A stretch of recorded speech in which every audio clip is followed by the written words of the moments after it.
Africa contracted by 3.5% and 2.1% respectively, Ghana was one of the few countries that produced a positive growth rate.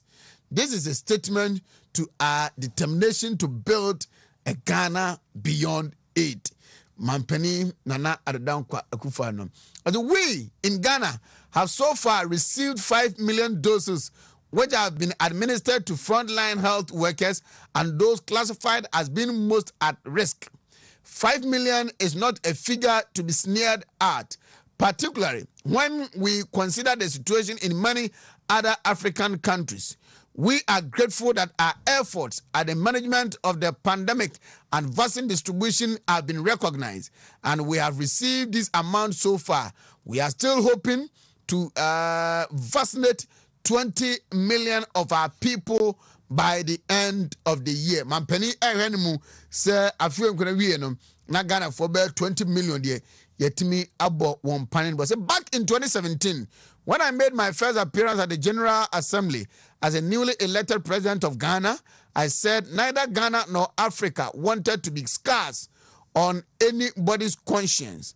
I said we want to build economies that are not dependent on charity and handouts, because long and bitter experiences have taught us that no matter how generous the charity, we would remain poor. There is no question but that if the famous gathering in San Francisco was to take place today, it would be a significantly different United Nations charter that would be written. In much the same way, a World Bank or IMF or World Health Organization that is born today would be radically different institutions from those that were set up after the World War. Us and the Caribbean were not present in San Francisco.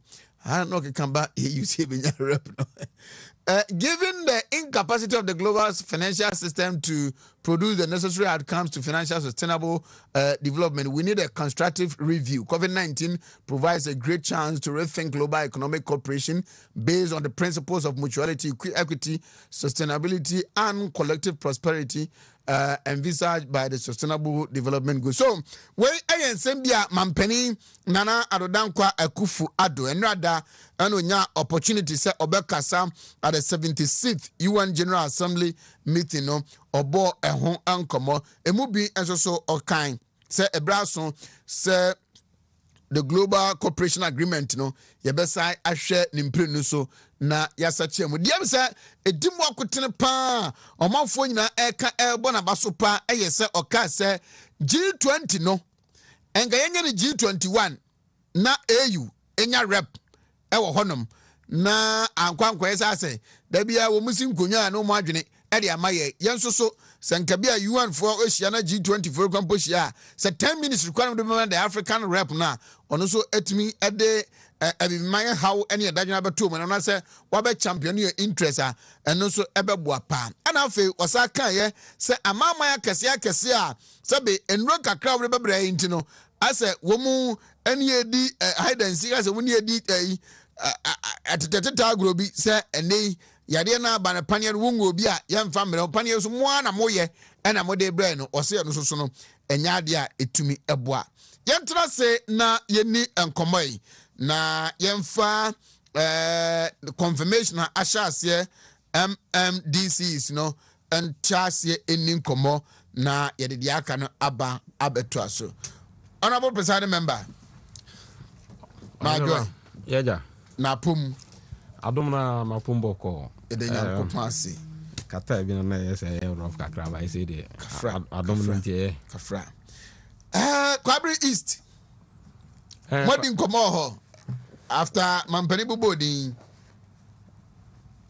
say efa ahemfo nkomo assembly no say bia mo hwerim say general assembly members ne de say nkomo bi akoso informal bia namfo ne namfo bi na edi nkomo ba generally nkomo sa ne nkita ho die sa ne nkoso bia meje di se bia nominee no bobo an ho na obi a o de ne dwa to na ne nkasa ho akọ assembly members ne so but so far the minyanti bibiasa but I think say bia ogu ahobo aso oye na ode akohu omo na I president member abeto abanda be me de meto aba no ebra candidate na ebeka kire me so why ready it's a candidate no emwa ne ho na wo pepere ho de kwahye ne kon na wa anye fe ama no yeah ena emra no so say over 21 days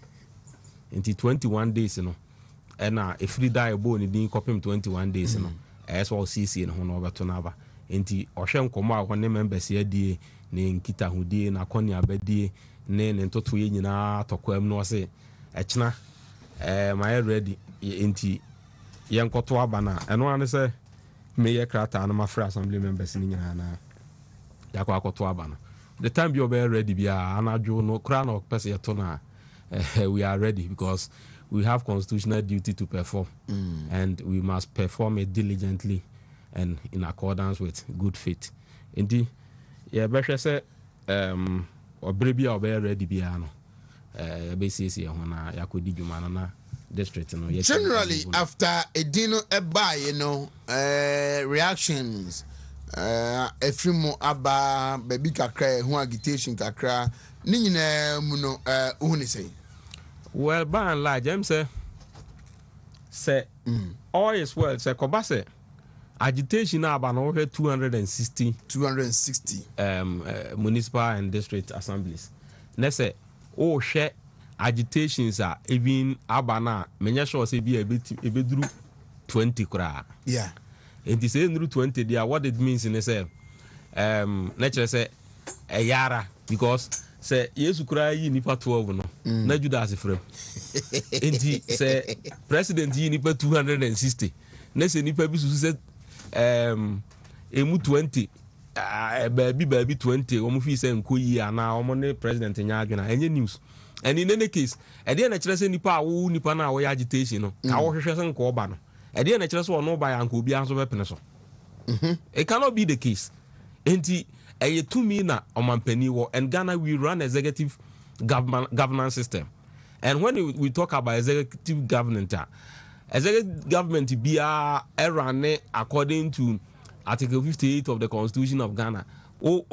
Powers ni nyina is vested in the president. Into the power of appointment, the power of disappointment, and everything. If you read Article 57 and 58, the combined effect is that all powers are vested in the president. And for that matter, president decided say, "Me person me ni adwa any two anamo and I question two anamo." I mean, you be who say me the member. One tia say 2 minutes in your there.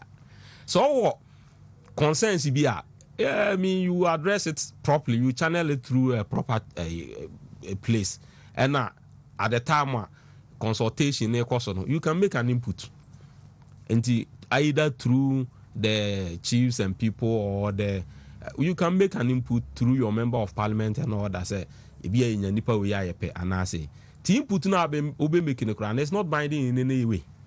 Even the advice of council of state is even not binding. How much more who express your preference and you're binding on the president. And is the president say, for instance, Mumra interview, na mo abane bia mo ye 10. Na ye wie ye se mo amoba ni nyina akra no. Mene mo ye dwuma enye yi, makofo obi foforo na me na ba. Eno kra so be kan de. To me ne won ho. But I hope say he who is given any power no is also vested or admonished to also exercise it with candor and some kind of, bibia ye de ama obia ohwe article 95 na 295 no say exercise any discretion make sure say you do so in good faith, in good measure. You do onya no arbitrarily. Yes, say me utu mi na ameyenti sebe NDC ni a yenim no power constituency ho no akofa na baso na eme post abra MPP for obre no na ono nka ho eno no de na just say discretion one exercise in good faith. Na me feel say for now ebi sansi enti so far no ye be kan say yara say the abano ene normal natural say ubenya twitwitwiri kakra e wo baby. But let me also acknowledge say twitwiri beba any the ekoso ni nyina no minim the ekoso also baby, but the conduct of some nominees and their supporters is also uncalled for. That should be condemned. I mean, contest there. Contest go to a be yeah. Ono yere no makro to aba hwemu ye. Ebi ana chena bi no nura bi no na wa anye bibi oba bi hwe bibi no anye aba to keto bi anim. And a contest bi anso competition bi anso keto bi anim. Mo corner se mo ba na say when you should be able to, you know, comport yourself well. Your followers, you should be able to, you know, whip them online. Now we be to comport to who ye na enquire kasentwitwi ene ehuro ne niema bi basa ne ade, because we live in a society wadamfo ya madamfo wadamfo ye adamfo wadamfo ye adamfo. I remember say me ne Zuba koshia o studio bi ntie kasa gigri and obi bisa say na am say enipa na ote ho no we me kura o me junior brother ene ne ware oba ba papa ba ko ba mama ba ko ba on di na chi, they are married to sisters and they me kura. I mean, so we know we are connected in every way. And this okojina baby na, you know, also pa obi e wo kwan bi so o man line obi ni ade your supporters and yourself and all that. Ka hu se nipa na wo kan akere no wadanfo oni ni be din komo ebi a se me na wo ye me sa ebi anya me no be ka akere me wo ba ko ka akere obi be ka akere obi, eventually it will come back to you. O person who tested this proposition, create a humorous WhatsApp BB, something on WhatsApp that is humorous. Let's send a call out. Then call viral. Ebe kwa obi be send ya bro. You test it. Ebe kwa somebody will send it to you because ono so hu BB a humor person will send it and no share. Meanwhile, you created it. And the ebe ko bia will come back. And the conduct no so omo hwe ni e ba ne sa influence the people and ema, you know, unity ne abodwe emba to those kind of people na areas ya omo yes and so omunyai, because we've heard some reports from our colleagues presiding members say the ekokoso no sa na emwa eni ade kasa bi wo ho anyefe enti nyame yo adom na president wenya nanimu adom no afro say be soma. This is the time you should exhibit the utmost maturity. Now the level of, you know, unity ayepe in furtherance of agenda break the 8, you know, ubitimi are carry on your shoulders. And this is not the time to engage in the luxury of cooling off.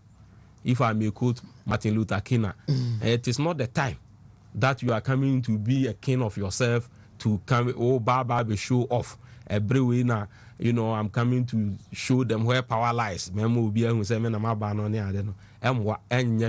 will rather defeat the purpose for which the president brought you. And he said, you are out there to represent the president. Oh, president, now on crop so president is brand name so. Wait me out, I'm making impact. Na say, oh, kwa. If I'm going tomorrow, what would the people remember me for? Good. You will always be able to make a mark and leave a mark behind. And yet, I need the effort. And woman, very nice. Effort. But a juma woman also say, and woman. And the least, you know, you lose your guard, no, obey to me are falling into. Say obi a ugina stage near chair ne up. Say why you measure that before you realize no go astray, no can the any ka, no why the any see enti abra ni pe di wachi yo eje yo no. This is the time you should be measured, you should be guarded. Na oma wisdom a prevailing. And yet time what the best willing headed na what the bachelor seminar mabano. And the position is a position of trust, and any position of trust is for the benefit of the people and not yourself. And if you see it say my brain is a reward and all that, this is where you are going to fall and you are going to fail. And make sure say the society is going to measure you from today going. And the society never measure out there. How do you want them to measure you? And the idea who here pa na ye omo kasa kire na fe assembly members and also omo making sure say we are only almost far behind.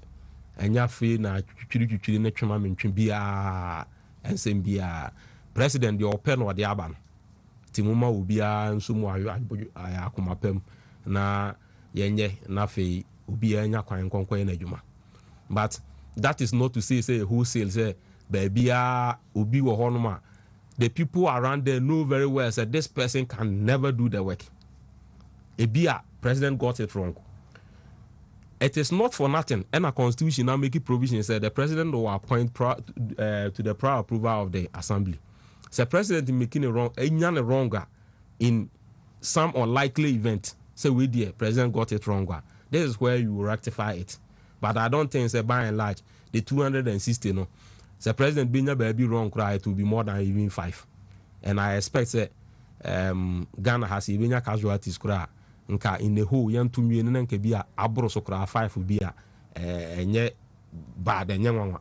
Name say a quiet bibri sadia and I say it has a nipa bi any than hon woody bonny and BBTSA. So right. We will also admonish the assembly members to make sure say they go and do what is the constitution. And I take you. It is I. Wanna know? Oh, okay. Matty. So, after Sunday, no. Brother was once no TT in Koma Ekoswa. To say party mano must receive names, you know. Gumwa West and Omatwaba, Oma confirm nominee, no. China asokwa say fine ikoya ebinim kwanya kran ko metu no Saturday ni Sunday to aso akwa Oheneba ebidi kan na ya chia T4 na ya machia aye na nadumen sasa already for sha say you Facebook live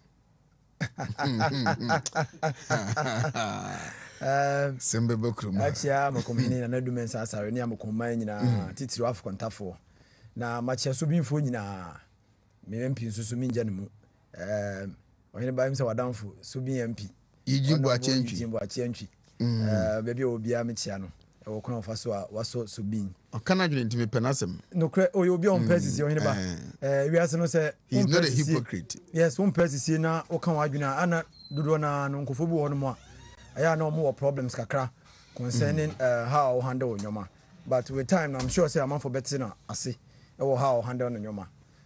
In politics Oheneba ye nkofo bi wo no mo a aya na o mo pese o mo je mpanyimfo bi boso a se sa panyina amakwan a time bia o mo nya problem eno bi na wo face, but yembra in the program no so im say o hwe the way assembly members no dia hokeka aye ready so o mo beje aye MCs nominees na tum na e kire fear o ma fi positions nze ebeba ma mpuntu aba o momentum Oheneba yen kan hunu say MC nomination no tied to assembly member no survivor, because MC nimba no nyoma webire ho no ma pese ekoso wo mpeso aso enkoso wo pe bibia free MC o assembly no ho no mo MC ni ba ene oba be meki masa leadership na wo pe no na wotimenya sa mpuntu na ba mpeso aso sele be ya o manfo so be hunu se adwuma na de hye wonsa no wo ye enti odo mo de hia sa nominees ade a expected, because president taking the time and yes our nomination no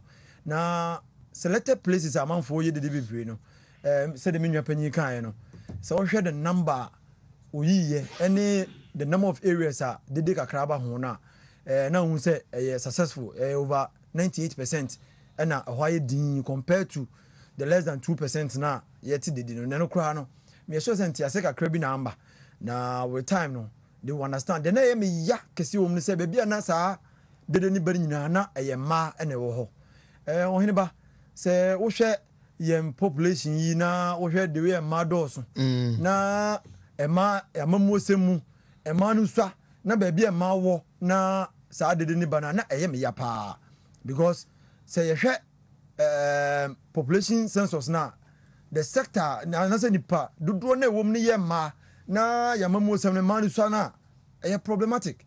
Enti ebesre saafo ne se ombema ema no the needed respect and chance no mo be kire de ombetimi aye na mo kire wi a netimi encourage ema mo maba mo mu no ma nwoma ago, because Oheneba medium wa assembly bia me kan se so mo ba position a eya na corruption won ta ante ne bebre ko ma ye nipa bi o musuro mo pa nti se wo di dwuma bi a eya na medie o hwe the way president affirmative bill or the bar parliament and survive ya o you be a o pese o ma chance ma o mo buy am money because o for me a greater portion of the population over 50%. So when you know to about more by president of Ghana, whether we like it or not, Benna more draw more support in time biano. Better chima ye be money be president. And I'm ready to say you ma the chance. Now omotima babidi and movie. Assembly members never strom. Baby ye do him say omu ye de be say yemfa MCs nembra time na ba. Omu for do and accept to this is not to say omu issues can crab with some of them they should just brush it aside. They should bring it to the fore. No way to see say nipa na president yi no. Ebi omo additional information about the person omo ye hu. Omo tumi na omo sem yenyin fro bia nsem. Local governance system no omo tumi na ho no they can exercise it but omo nye the omo manfo no so omo nye. No mu confirm omo ma adwuma na yeso omo ye no. Omo nye nti Oheneba kakra metumi aka fa ho for the meantime no. Say you try say omo confirm omo. Rich senior.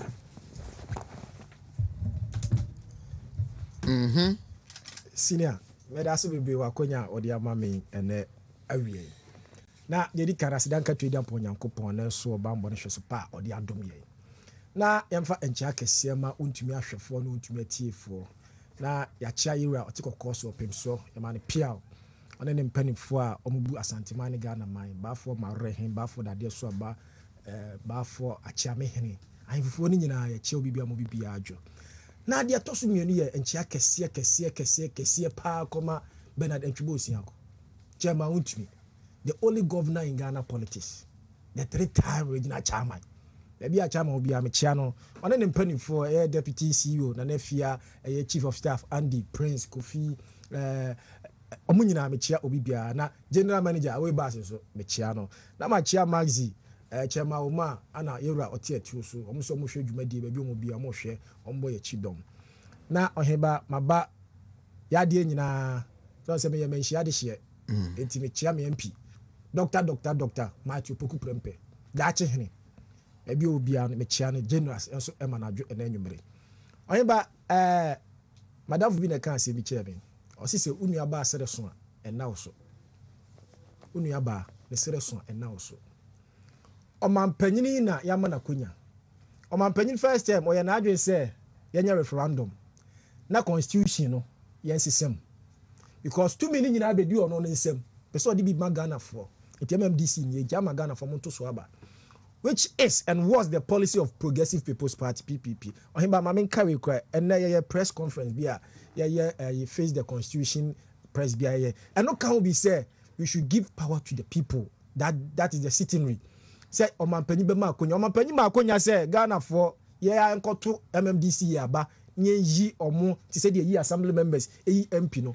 Ghana for ya na mujijina mo mpre na mo ya na manko na mo si da bi anya de be gi atum ana mo de akonya na mo mampanyi so no appoint ana mo mampanyi so appoint that is it etidi bi na woka na ba bia me mate ana se ma hu se dede kakra won kwa de ya ketuwa bi eno so okika bom kure 5 and 6 so oti wu pe bibidi se o pese wow ya ana me se ye nipa bia omanya akonya because it was a contest. Enipa more than 2, 3, 4 and a contest. Even if you crack on your toy and you have corporate, they are back on the benya. Bakunya, no interest on Tias and as of the awesome Kabum Namia Bakunam Boo man. Anna Akunya so as Abum say, a cat gender balance by Minia Daniel Cassim say, man, you know, to a buy a better Obama or bar manage your mind. I am correct by no baby and a better Obama do a band. Also, Oba or competent, Oba bet me, I bet me to be a shanisa. So, Anna Oman Penina Makunya said, Yama money be embrem. Say ma 36 before no me saying. Omo call money 260 ma 36 abem. 38 very good me that say. 38 the next time and the next 4 years no. E be a man's better ebe ko say o man panya san for referendum am say enkoto na enya by election. Na say be by appointment ya. I could see say ye benya ema bebre ewo sa amamu me betimi aboa amana koso. Enti ba bia o ma start ye dede. Mo obi show mo chi enyom yodum. Na me kaya sema me wofa ka kire me wofa bra John ba bia mo fa obi a me da me cha no e John Dramani Mahama o say rich hwɛ na wan hwɛ obi achi ankoye basabasa na say tutu asem obi firo say koye si amenkoye obi ka bibi amenko tena ase politics dey ya adwenkyere edi say won so ba hwɛ obi achi na obeka jo so no wanko ono ayese no ayese na ka say ko tutu e ba ho na be ba asem ho ba asem and no so mmoa ma amambu enkoso. It doesn't help our democracy and our politics. Said the case democracy and I say, you know, I drink chere, o chere wa adwen me chere ma adwen. O man panyi ma akonya, mo se mo mpene. And o man panyi ni say, ene me bi akonya ato won say, obi a opese won me som fabra, fa onkrata abra. Ana obi ade ne nkrata akoye. Ana district and I say municipal no man I say metropolis ho say dia obi a ye nyampan fam ko ye interview.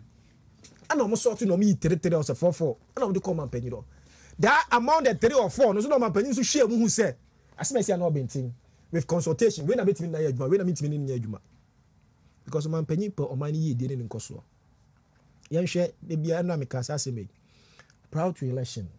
Now Obian say MPP be fabe say 8 million 9 million na ND say nya say 1 million echo be ko 6 million e chire ye kom no MPP for na say MMDC ne MPs ne bi na me ntimi ho ase ne complacency ne misunderstanding and come as ade we buy ama even kran and this for na kra bi gitu mu say sa campaign na MPP for yen omote die the free education campaign because MMDC for anya adwuma MPs for anya adwuma and my reluctant omo ja bibia gu aman so and ma sa ade ne buy. And as I say, MPP the police be about police no back or him back on launch my Ghana phone at break the age. First person will come a Ghana phone or him back break the age. And the MPP assume. Yeah, okay, so then higher other different political party higher a boy who by a city of food your panny day, piano. Say yeah, the policy be baba nebet me bomb or minor tumpoa. I didn't know because all political parties now move and also be a can be a poor money a day. But if there is a policy you concord to that policy. A bit me out man put to them because why wouldn't we back it to push it forward? It is a policy be honest about boa. You never sum nearby. Now the idea your constructive criticism and a press release PBPA a touching normal bakum you bia you say you the bar boa and they do abuse and another you can't with ye. And you said normal be on or befa because I constitution I can't was a majority leader can't was pain. Speaker I can't want some pain. Send 92 constitution no 1992 constitution yet miss some man say normal back go there some bet me boama or man akoni. That's what we are channeling and that's what we are speaking about. Na sa normal when you say you need to me fix here and say it me shede here. Bet me boama your governance no and can local governance e mu agina yi mu ashekida yi. MMDC ni yi e ka bibia amammo na ho na agina ho. Amammo na e ka politics nyina agina local governance. That's the MMDCs.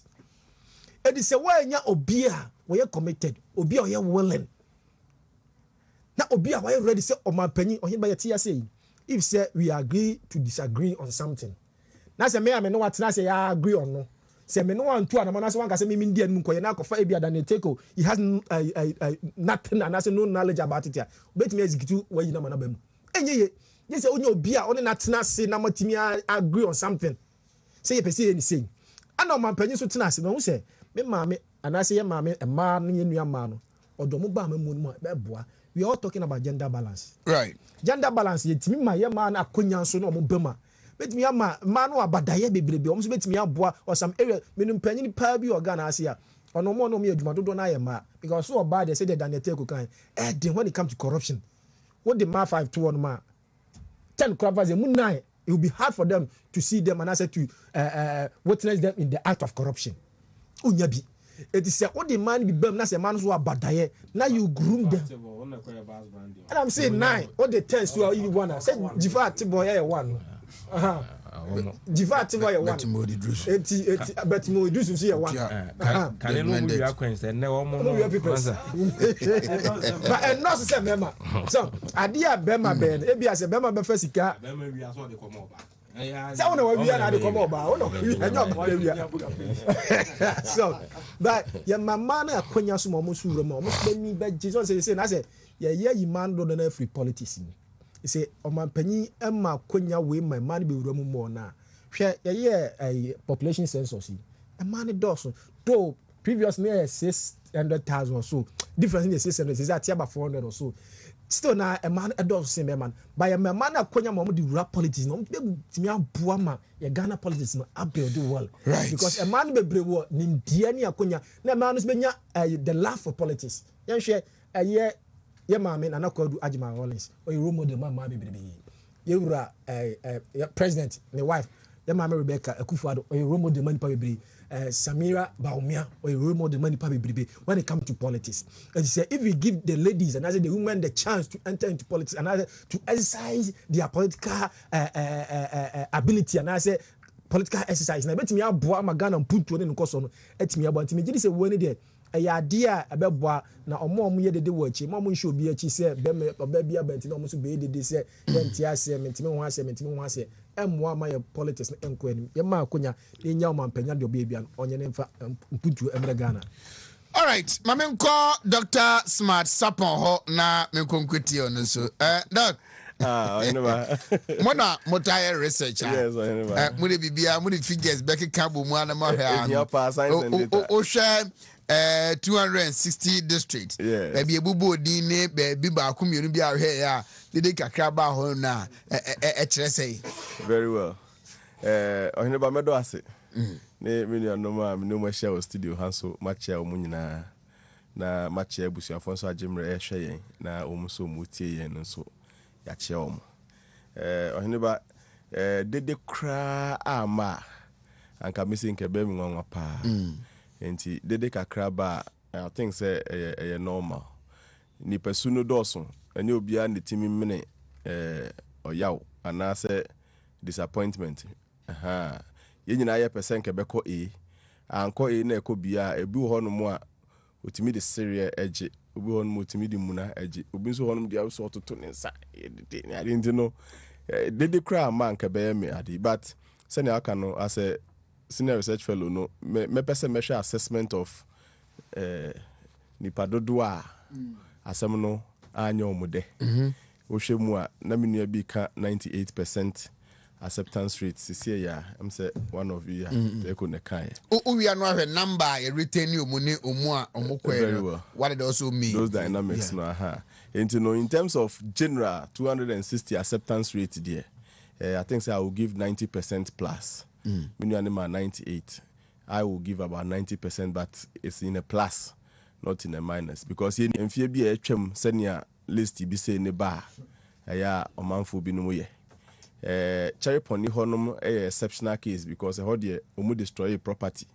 ni aka ni nyina tema am said there's a barricade ye ma unra office but omu ansay hwe baby am say omu twa aja to omu area ho parliament house so called parliament house ni mu bi sa cherry pony ho enti no barricade twa aja to mai ho ododo die amanfo bi omu pe papa na sempa eno mutisi kromo mi papa ni omu kasa ya no mu obia ekokoda din enti no generally che no justification ba ko a ebetimi dey prove is okay che no na eni yimu a yes peaceful reception a umu a ya momu din e dey age list na tom various constituencies in fact sa exceptional cases ya kan nyina no kra enu be 4 or 5 constituencies enti no I think the acceptance rate in here very great 90% plus near free mobile the way I want more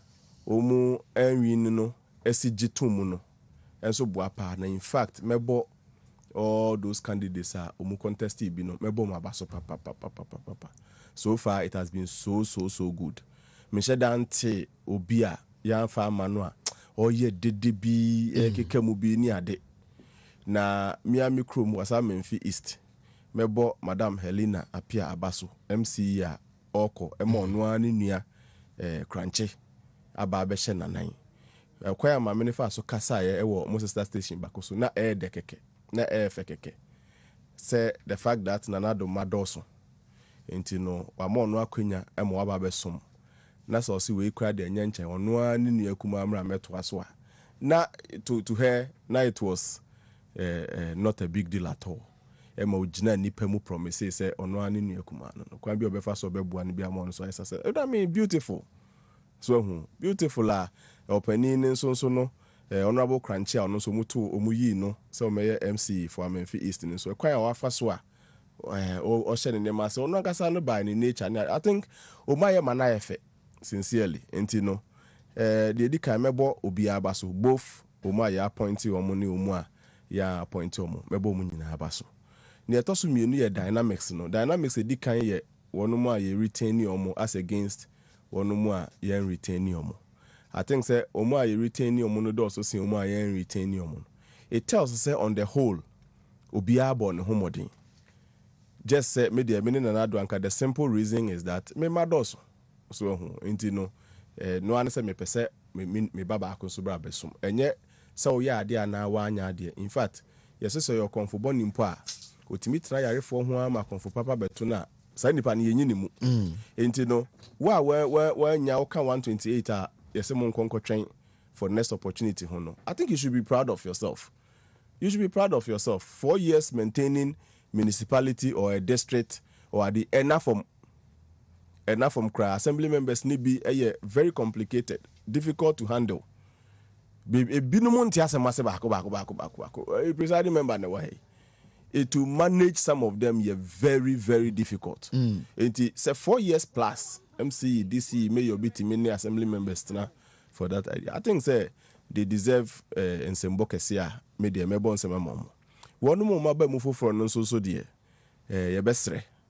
Ye say uhunu nsa hohoro atimi mpanifo didi. Ye won krofo komi ensa bia mo amaba na muntie, you should be able to manage them. Ni di kan pa ye wa party members. Uhu said ni abe manage san krofo mi ensa ya, I tell you your work will be relatively easy. First group ye wa party members. Sabe ufri domu eni ye you. Mema medani wechi nhwe sa dom no a ufri mu no. Enye sa yesi wonu mu a wo kwa wo hia no mu ana wo ba be hia omo. You meet them again, they will meet you. One corner umunu be hia. E bia no man sra nchero to se nya wo koi. Yes return until learn how to live with your party members. Ne to so mienu eye wa hemfo. Ana say opinion leaders in penimfo a omo district, omo municipality. Men to omo jeje mu na be hia omo. Development bia ni hono mo be so constituency na municipality say ahemfo one mom ye custodians of our land so mun ka ho a ebe ye enye ye think about it enti enye fi na aba be honorable no ye ni wa ahemfo so honorable no ye ni e wa ahemfo so in fact oba ahensem a me amete papa yo hene ahensem nye mra ahensem ye tumi amane ne amamre ahensem nye mra nti forget about honorable the law says this na local government says this says this long story ahemfo hia sa de no. Humble yourself. Go to them. Adwen no wa adwen kire kra na afo se wa adwen ni CPD mu de kra oni pani bi nsusu ho. And say live with them very well and you'll be successful. The last group of people were assembly members. Me and America say assembly members be stubborn. Ebi mu ha adwen pa. But sebe o mani omo. Yeso bani gu na so a ye ntwa nan ne ntwene. Ye hohoro epepa. Enti no whatever it is the as men koche mu nyese we mu aso odintimi ni we mu nya adwuma me ni we mu ne ba adwuma learn how to live with all of them. Oh yes sir, life will be relatively calm for you. Enti efutu am de memo no. The next dynamics the gender dynamics are and also me say commentary be bra ba wo ho. A man na 2017 na 31. A man 2021 38. Enti on the nominal level some 7 more women have been added. E wo musa many amount for ya adwin still na esansusa. Anka next time no na don hwe na oma man be pre-appointed. We know mu ya adwin why not? But me futu amede ma yenua no man so ne say whilst ye de anu tum ka bi mo mo say leadership na nanhwe na mpanimfo nhwe no mu appointing more women to positions of leadership no. So mo ankasa so e ma no musua ne ma mienu. Ne edi kan ye preparation ahoboaboa ahosiesie soronko ena mani here for leadership because Oheneba Nyankopon bo wiase ne wan sheda for leadership amema enti no there is this natural leadership thing with mema ebi ni ma ho let us accept it a natural fundamental phenomenon enye bi na America saa na ebo wiase nkura kura di agura ya ahwade Mema na woman no nkra no at that age will still be demonstrating with say leadership be or so be inside no opinion or the way see or no akasa nhwe no first. In fact, say bema bi ho no wantimi anyi chop money a. Oheneba is either nyamie nim no ni bi ana obabro. Enye sa pa bema bi say Oheneba responsibility ye wo wa anyi obi na cha kwara nyame. Unyini na no hu say nema bebre sisi me kon so. Mema ye natural leaders. Say nyame anim ni obi ho na ohwe na ode the responsibility to tonasia aya akwachiri find out something because enyeso onim so your leader enyeso onim say so take responsibility of the family there will be other backstage at the American say whereas a member what sa natural leadership potential as no the women minka say omuntra nche no mu accept say they are not natural leaders but you say bi mo honma they are born leaders Shakespeare na kan ye ebi mo so hono a they work hard towards leadership ebi so hono a leadership is trust on them akwesa ahemfo me wo fa bia na wo university eachira de oti wa da kura wi bi na ebeso ane pa let me take my man out child no ko da so who you the women are the class of human beings I think they may have to work a little towards leadership spend time and then 2021 the next appointments may come maybe in 2025 you can cross appointments be so board no many ade na nado should consider them and yes I say the MMDC is assembly ye can 4 years ahead of us another similar opportunity will come. Emma, how are you preparing for the next appointment? Your best remo spend time on preparation. Now for the second part as a management is serious a participation sabi mema ne kwa esremo munkobi ye pem na mapem esi na mwasi ye na maye ment na fie na lady na makoka me boy room ko ne ko bua mo ba jam I mean oh yeah the lady mema ne kokun wie no mu ba it will be very difficult for you to be pegged and say go and be a leader when ya me ni me ye ko nya ne koi enti preparation very important participation very important mefutu amedema enuano ma no na me gina sa akonya we so abo all the appointees abaso assembly members Mr. Remo, this is not a time to make matters long already yes list in the cry check say be uchu atechere matotoria now nwi nambia it is your municipality and then na niema asesa assembly member cry akoto aba just our friend the party chairman bisan don't you have your own adi do you get it please free yourself una so do assembly no you are representing some group of people who belong to the assembly opportunity aban say go and approve the leader na assembly no and say municipality intimi nko nanim enye long story bia oheneba enye long story enye chin chima mentwi bia obi ahwe no munye mu de ma ne nyefe fanti akwa south for munye ma ne nyefe amanfi east for wase kropon mu ti amunye ma ne nyefe na KMA menua Kennedy kankam ho menua Adeje kum ho menua awuku mu ho ibdese ba bia sebe munyama ne nyefe na eyemo amu municipality ma mu ntwe na twetan bia Oheneba me dase meba na ya beto aso obeda koda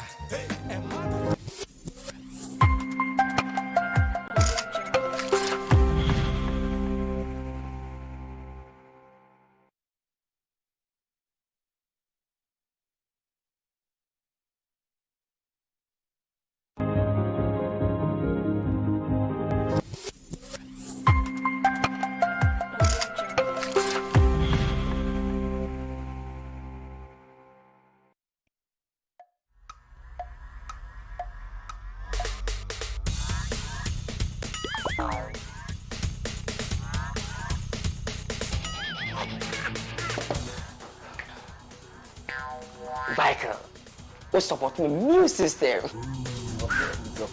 Yeah, Mama, Michael. pacho wa toni ni Let's go be able to go in the Me ko support my business for your immune system. Hey, that's a Michael t-shirt. Bato t-shirt. Me ko ba be fan kai no. Your t-shirt go mommy. Boss, champion, boss. Come Mr. Only one. Okay. Vital. And supporting a new system. And your well-being.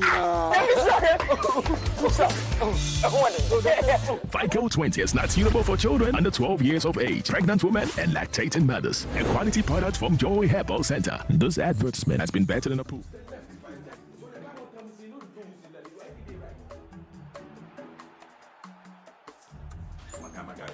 Watch the game. I bet more. Jikosi. Oh. The only man, remember can think of football one I say. Charlie, neninje, misumininje, uniha, nyauhiane, freshman capsules. Not just fresh lady capsules. And more bano. And one use.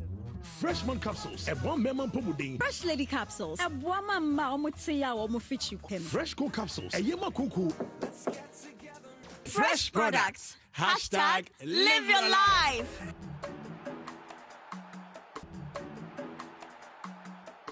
CD capsules. CD capsules. CD capsules. My body say. What body empress? CD ointment. CD ointment. CD ointment. And also what brand CD empress? Mo se wo pe immune support. Pa. Se do nipa kwa no be ye wa adwuma. Se de sa. Simple. Kope CD capsules. Enyarewa mo bo rough. Ye nim so anante ana wa ye adwuma kakra bi. No abra ye so week bia. Enya me ha pa no no. Enya what CD capsules nkan. Wo ya so mde kope bia. Wo house wo twa. Ena CD ointment. Eye do tatahwe ada obenya ho no. Ko CD Herbal Center ya. Wo ye CD ointment ni CD capsules no. E wo Lashibi Sharom Sport. Ya e Ben 19 Johnson. Na ko tie se general body pains. Nya no ko todwe eye no ya. Na e ko na poso honam ya. CD ointment. Enti few days shrim e ko ya wonum di CD capsules. Shrim e ko wonum CD capsules no. Na wo di CD ointment so e massage. Na menya ni nyina bi wo he. Pharmacies, chemical and herbal shops. Dudwa for 050-5767-425 and 0209-682836. A pin for a batter one more manu for an kwada when if you do me nunca. FDA, I shall say a dreading crowd to my jatum say.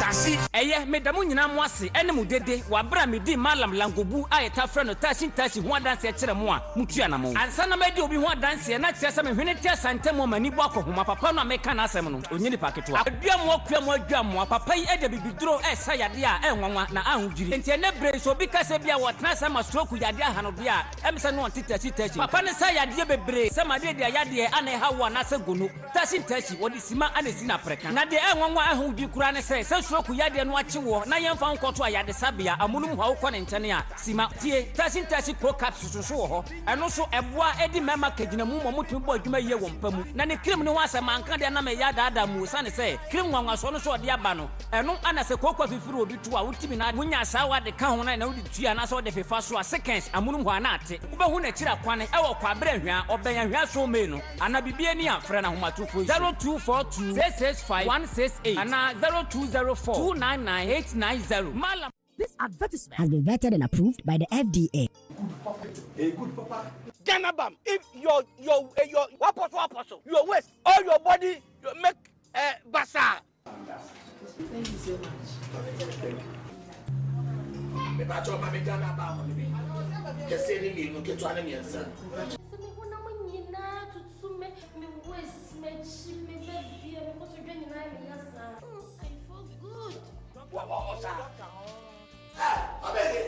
What are you? Ganabam. To wait here from doctor no. Where are they? What must I do? 20 cedi. This is Tiabako. Ganabam. Yanto emba to her. First Tiabako. Every 20 cedis. Nemo, say we Ganabam come. Sound two. So if you can Ganabam, you can resist. Yeah, see you make up now. I'm not going correct. Why you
di ahwehwe edwadie nkratuo mu agye atum se eye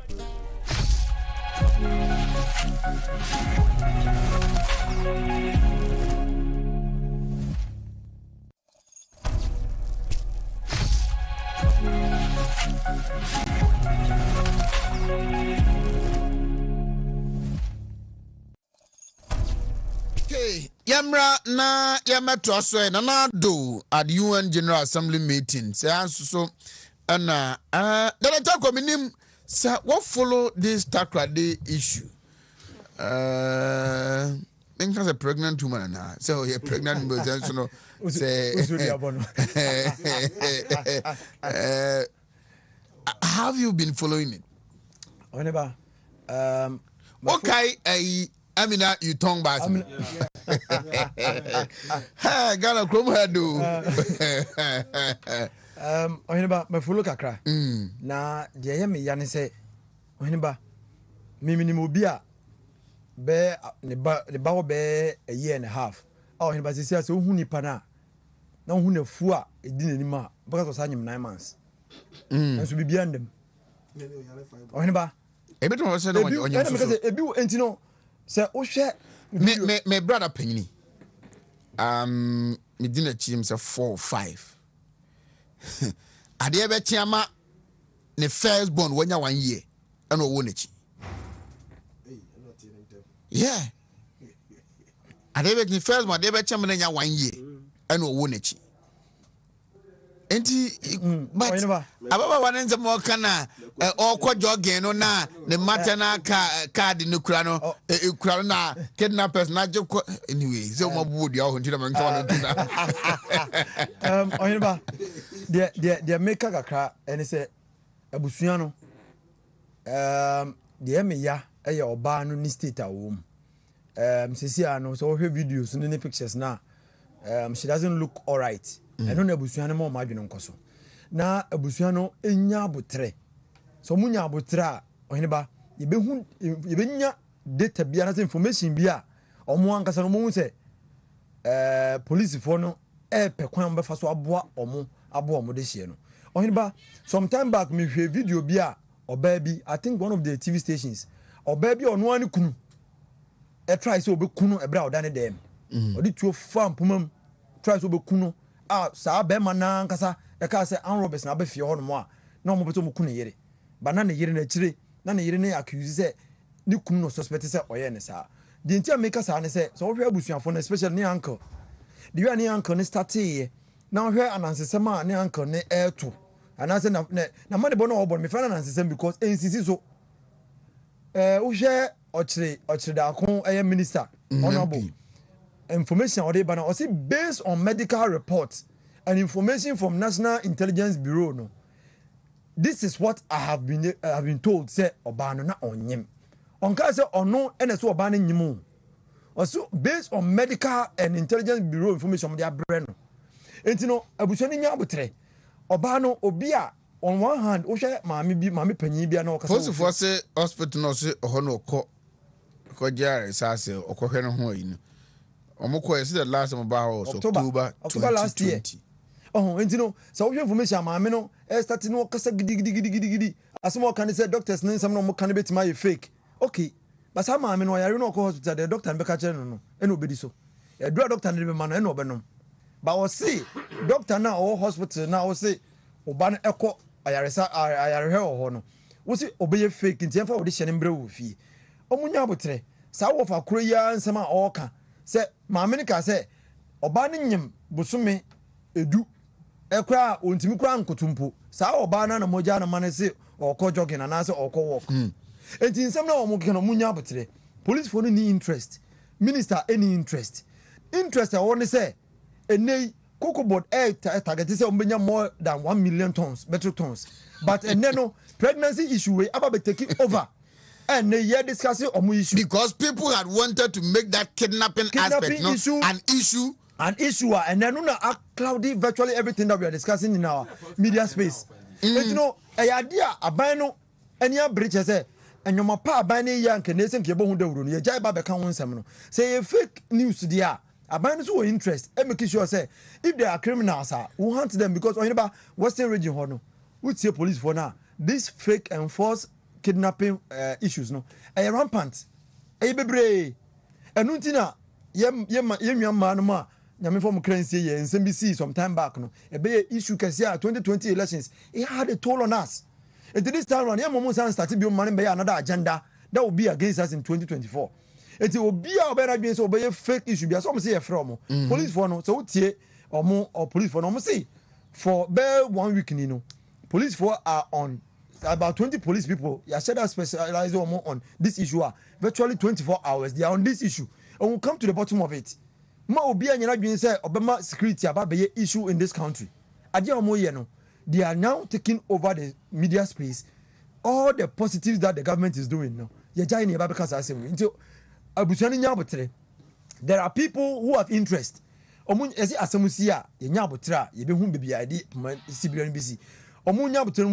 for medical people.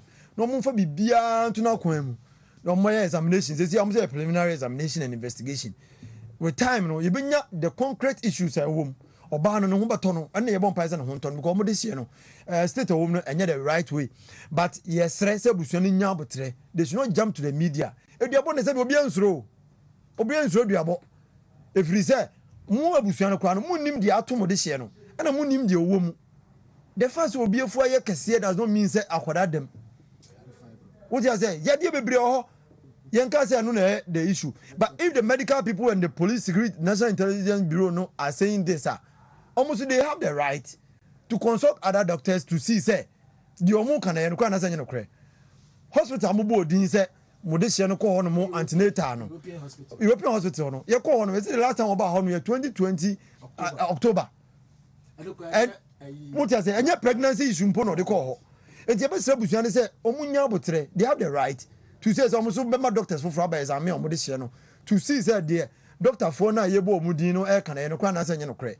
na nye no ni say mo be cloud na say media foi ene minim obi aba be media social media ntino obi anu atwe phone ne mic no dey see busuani ano na omo make all these allegations against people enu a edika ba ya minister kan ho asem ye hu adidi atem ne support mo support minister police force dey aba beto so say omo investigation based on mo investigation no say na tie busuani be sra omo nya botre na yenye de ye ni mra mesi the bottom of it and we can assure them say ye ma omo and blackmail the state with that kind of allegations ni duabo no enya de ebetimi awohye because and Ghana ha no obia no sorry NDC for Oheneba am say before the end of the program no remember our data be sometime back you can say NDC for na fix the country na man for see eboa I will give you pictures of people and lead this fix the country of going attack there they stood for positions in NDC. I have pictures here. I'll send it to you.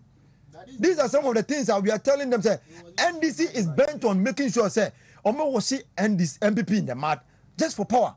Say, Nippon no member for power. They will do it, and they're very sad. So we have a group of people, a political party that is bent on getting power at all costs. And you know, and then we say no more. Tries to catch a fire in the media space. You can see umbrella in it. So who's a crowd be there? You can see umbrella in it.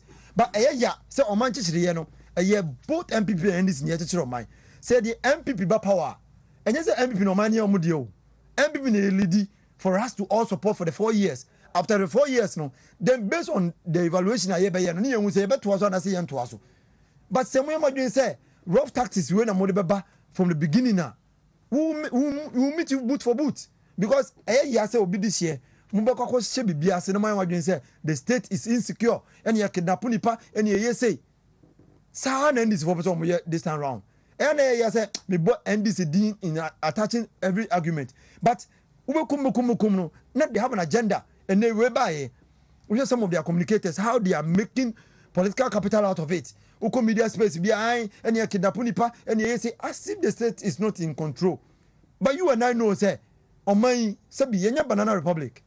The state is under the presidency of Nana Dankwa Akufo-Addo. We are not in those days. Before 2000. Yes, this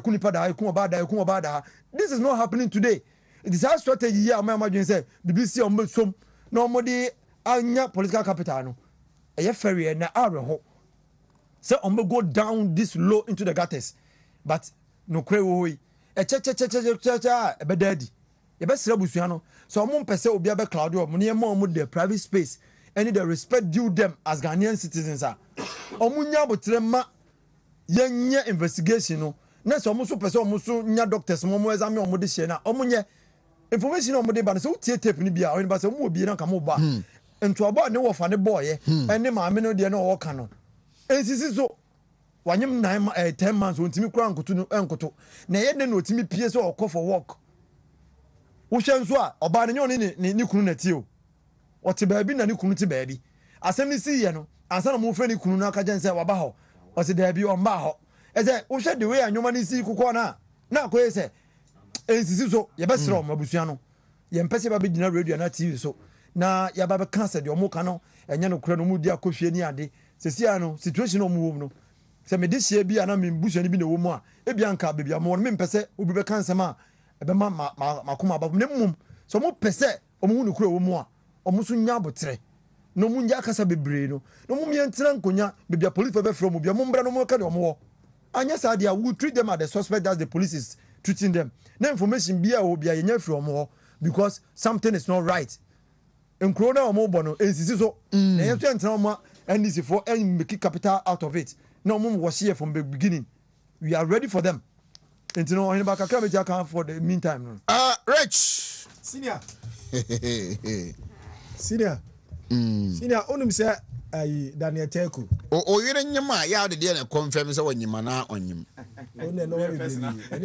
share with me and be so secret meeting kan wo de obetumi aka no kama me hunu me yere nyima say na fu be pi let your experience nye beyond the fu be pi no de na wo o ka che wo ye e de gitum say ampa onyim oh he ba on apart from the Obako hospital they be a report lab results abroad who say obanyem Elbeden wo na he ba nya wari program we mesra wa na so asam ne yedi hu nkomo no won ase na obi so anyem eno won sam ne kan ne o ono so anyem so me ready anyumre okọ eya Paul's Ghana on Facebook page Papa Bia, yes, or Iran 1974. Yes. 47 years ago. A friend who returned or by any wolf who said, Name you know with you when I buy a mawari. I got a month 47 years. Ghana Park, come on, the park. We never be at Ghana. Easy. Why not 47 years? It's about to the question. Oh, you didn't more. Na okacho se bia Mira Richard me dofo pa no je so se bia freedom me ware wi so okay sa advert no manyem preocupa wo di de be hu se bia wanyem ana so onyem oyeba on asemo de wo ni se oba anyem na no bate enye oyere kwa na ne te kwa na ensusu bebre one oba mere feel dizziness ontimi nya hwe Anna, oh no, we your point. Beginning of every pregnancy, Biano, about to tell you. Sir. Beginning of every pregnancy, first. Now, do you think that you are on him now? Over there, I know you have more. Tell me, so, Obia on your idea after 3 months, they are normal. And they'll be on mountain to sue him. But beginning of the pregnancy, they're about to. And I said, oh, you're not in that cry. She every beer all the time is a thing beer and why she. I never knew you were a gynecologist. Oh, there be the Missian. Prof Missian. Very experience, very Missian. No. Now, I have dear me can say. So say, you're Ghana. Said na kasa papa bi yira 47 years old by say Ghana de e kro bia no a chen Ghana we are Ghana ni na so ti Ghana mo ni je ye nua no Nigeria for ni Togo for ni Cote d'Ivoire ti Ghana umbe so me kom kro bio because Ghana de ba ye hwa de 2008 ye be election e kro mu a e so pimfo bia yira opimfo bia wu opimfo bi sei ya chi akura bi say sa no man koso sa na ye ma NDC ba power 2008 and you call him. You call 2012 elections. Sa incident be happen sa and they call you. And 2016 by 2020 you call 2024. Case be as a chassis eba. Now one thing is that the entire any be reading meaning and I say based on the report of police dear Barbontino. Me tenase na me analyze no me bia. It means say on person mo link it to data be na research be about Barbontino say if MPP are able to increase their votes in Ashanti region, Eastern region, Central region, this 3 region, and this will be in opposition forever. Et to mo person mo ye say early last year or early in another first term ni mu no. Enya takrade gas issue be into Western region honum they are beef and as still now they want solution or answers to their problem. It never strategy be now you go into this never another means this issue now me person me come be because as I need give you mileage to it. Share European hospital or buy car say or hospital way. I'm since last year October attend or ma hobi. We hold the investigation with Kamamia and committee me execute is simple. Me comes last year October bar honum. And yet pregnancy crown or the bar honum. And the police force investigation at that say I call lady na hospital medicals we say she's never pregnant. On you until na say case we and as a man for be assume abu person mo 22 time. But utie na ye political analyst bi na hwehwe ma say enkofo bi na share chire. Said ye be ya almost be sympathy vote or sa region honum. That is ye buy be bo man say be see amamo. But why should this even be politics? That is it. Na me kwa na me ka say me de enya say obusa me say oba nyima say aka me imagine so him senior na dem power chow we dem ka me nka bi. Because we are giving mileage to it. Enya ade say it should be in public domain. Me na menye na me say menyam ya je police for the security service for the and as you see ya medical doctors no and I say health service ya jomudi. Both of them say it is never true say oba nyam. It be no say you deliberate on whom be. Me dey come say let's you said you said ya kan ya ma barking dog no on koda din na enja na no man enkoso ye na yemfu koso man ye de no nkoso. Said ye nua ye okoye face the country or Western region takrade individual say no mkoye. O share video ni no mo say call demonstration face the country ni kra na ye de nya person man be ye because obi obetina say MPP ni o ya ka face the country kra na so obi anka and the politics your opposition your be no position na meka na wo hu the person ye no affect it because the NDC for sure say face the country I'm say NDC for no mo share ayi ba kom ko adim say a political party NDC for na finance but kom face the country they haven't come out with any proper and I say good policy and I say your money say be and I say your money say easy one can here and I say face the country but before na NDC be co-position no mo ka say about increase in salary mo ka say about unemployment mo ka say about road network John Dramani Mahama say wa fix Ghana kwa nyina et ya have biem and I have Ghana for and I say na unfix for now say e kwa no John Dramani Mahama ye na say de na wa nya ne ye also no see no wanya ni ye ana John Dramani Mahama che Ghana for say contractors need more man more ya show the work unemployment rate amoka ho asem NDC time ministers ni pen for bebrebe mo na ye te unemployment graduate association mo ka kire live television show say se mo pa adwuma ya mo ko tena ebo ekwan na mpapa ebo mo pa adwuma ya mo ko dwa nsensan na mo nton gases asoma ka che o John Dramani Mahama de ko IMF ama ya de embargo na say freeze Ghana employment government institution be to be for adwuma anu ye nya obi amana fix country no na ya me de say akode anyum na oboy no ayi na na to aso say anyum say akode boy hwe enipa nko demonstration mu ni omundru 20 kura ona gina no NDC ni pa okon call Land Cruiser V8 pa correct one obia oye demonstration de kuma dia oye demonstration onya Land Cruiser so na onya Land Cruiser super so then time oko pray for NDC position talk on the constituency that is it and as I say so tia crowd and obi finance no hwe Land Cruiser pa the call campaign and not tell Uncle so face the country. But Ghana phone should be and Kaka Bruno. And the baby and my baby. My dear crown. Shut the Amadi on me. It didn't just end this for the quest, how do we say? Then it just end this for the chassis.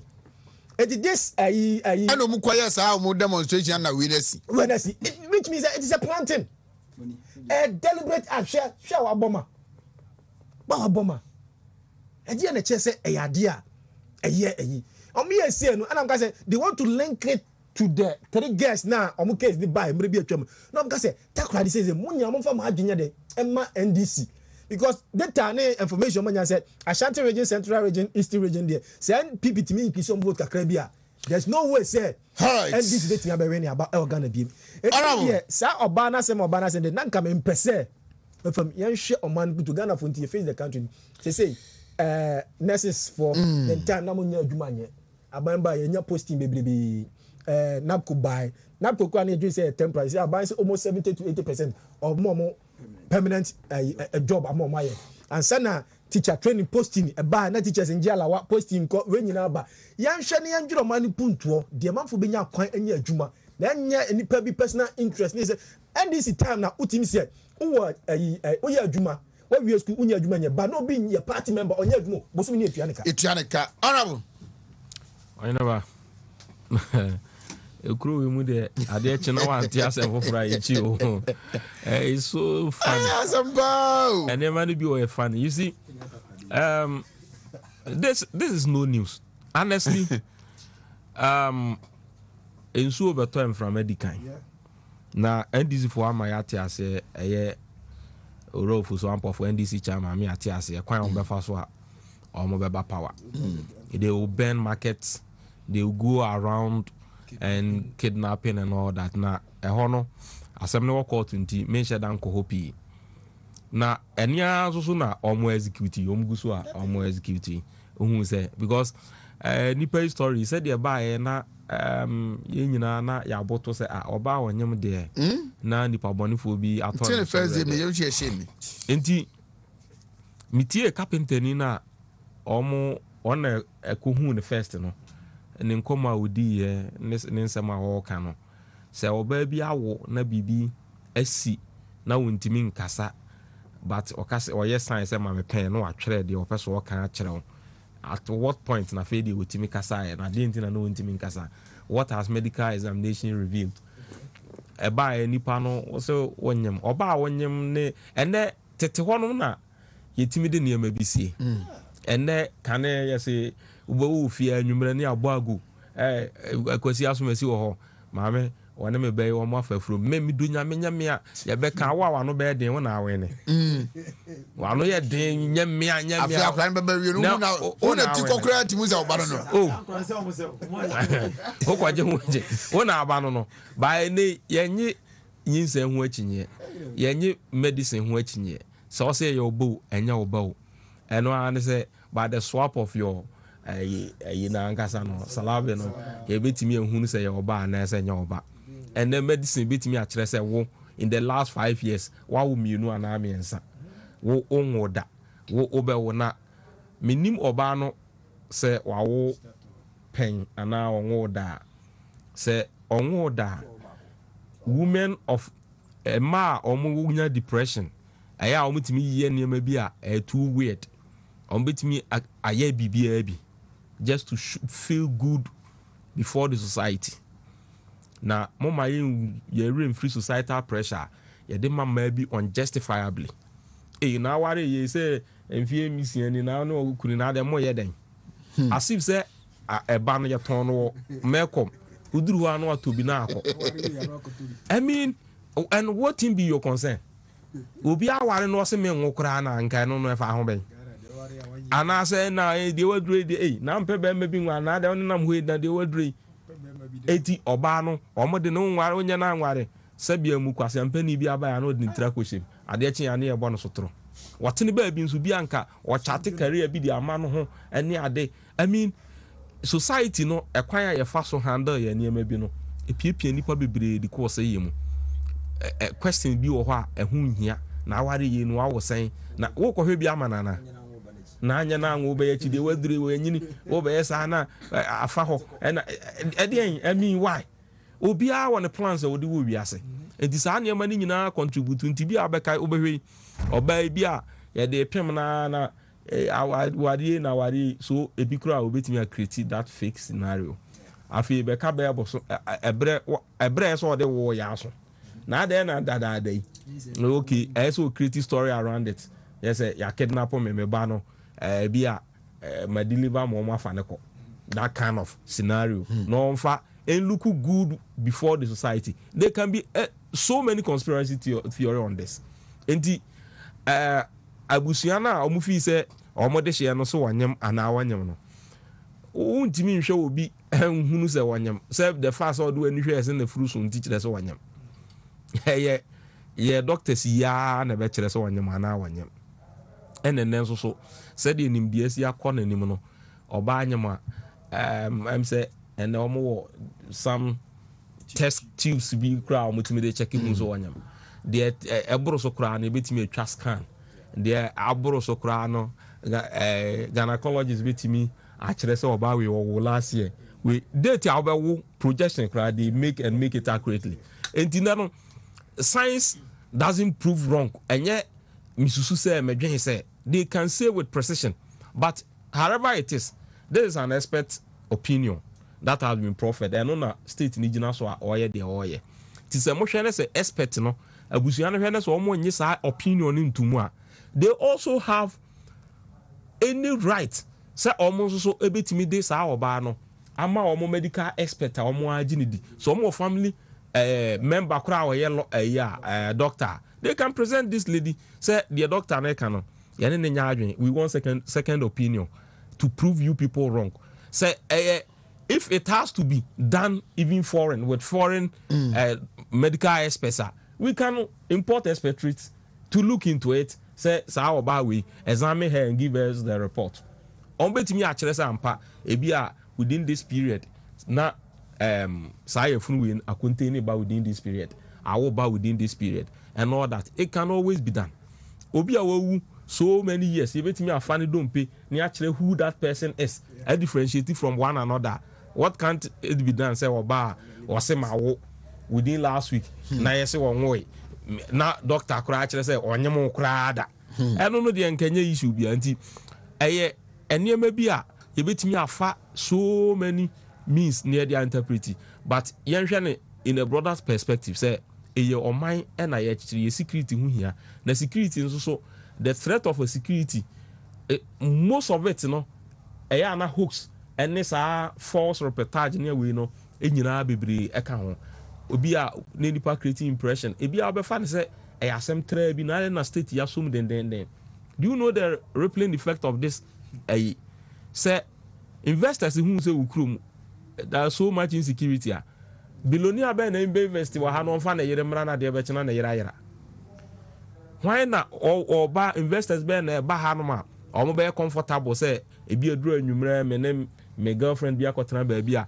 ade be che no woni ho and all that kind of things enti say ekoba se no kure pa se na onyem ena ofeki ye no so onyem na ye kohwe exam no na oni adwene mu how bia oni any mental condition bia na sha no she da ye ya I think say as a still state in dealing ruthlessly na anybody in connection with it say yeah okunu na wono so mete say o kasa say me yere no me na machine nyinsen no onyem na den and all that and it was so instructive say interview ano ebusa na say ehin na no continental how no abo break so you observant you realize say there is a question he has to think about it. Into I say, oh, for now I won't disclose it. Readily, if this is something that is true, readily you tell say my wife was attending antenatal XYZ place and hospital be anywhere me yere ba ho na me woni folder or ba ho no mobile be you know professor de obana ka say the food anywhere. The hospital will be sued. Yeah. No hospital will be that reckless and negligent. Enti idea na me hu say almost story no is quite incoherent.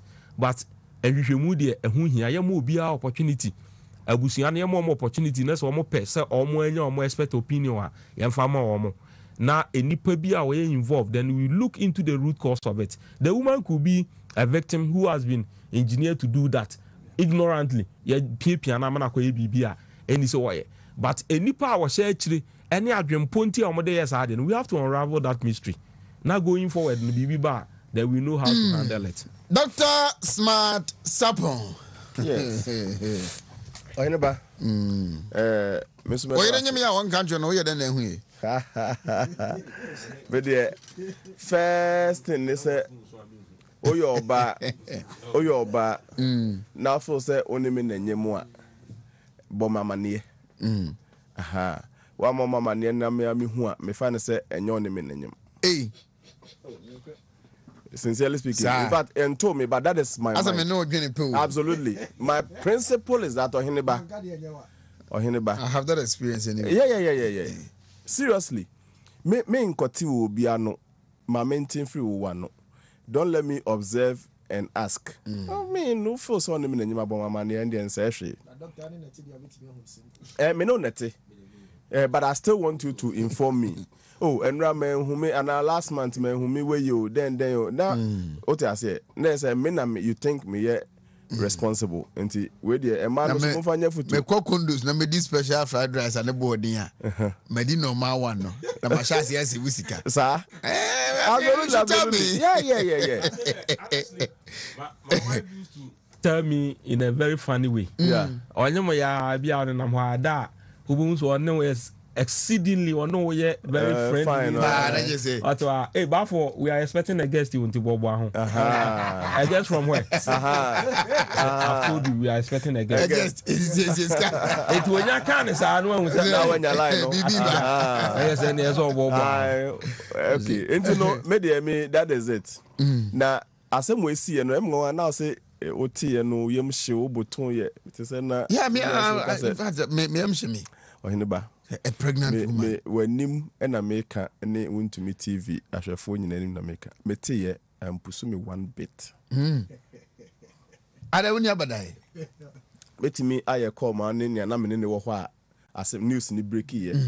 Akasa. Emma and Ra say, if Vincent started saying unfolding, on one a far phone frame, can say, hey, I can see. As a man, what to say, and it came from no mean a person than the regional minister.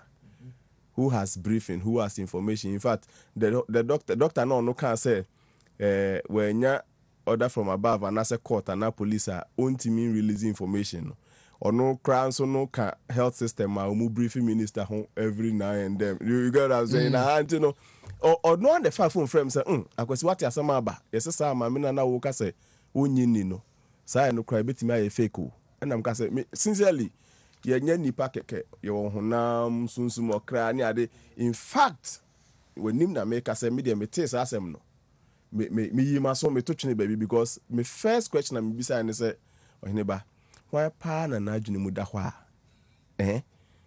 wanyem 10 months in fact onyem na do 7th month 8th month na woni hu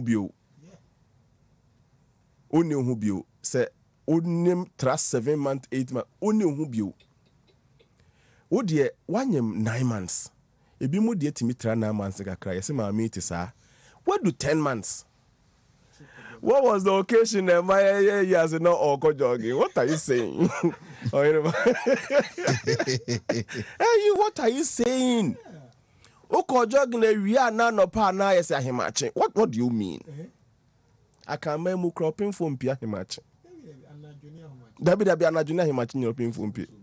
Yes, boss you begu so do you get it? Oheneba, ehwa na me de em ngwa so see pusi me one bit. Because ni die chire ba eba na se ne kidnap no yes o oya osori ahimache koke jogging as a walking enti ahimache ba ko ye na wansa mafie biu. Na metie nipa na oye mo sister station ba ko na friend nipa na o masa account no yesese ni kunu ase den no a ne voice crunch re obi a iwanya asem. These two reasons sa ntremu mienu we ma medie besi ne asem no asem me rekura fi me tese ye kan na me kai enso me ampa at least ejuma ye ni adinti ama I am very conscious current affairs there but that thing I forget because from day one seriously Enti me de me nka se ma me ne boa na enhye dan fa me ho so na onyimu akwesi de me si musen. Do you get it? But the storyline for me ojitu menyeye. O ti ase pa de ne se wa anwene ho. So Oheneba just said the only ground one first step no cry say what tra 8 months. Now they don't know about Odika onyim. What tra 8 months? Eko 9 months obi awoda. Now cry wa adwene way. At that point you can say run ho cry obe run ho anya twen fa ne ho biewo.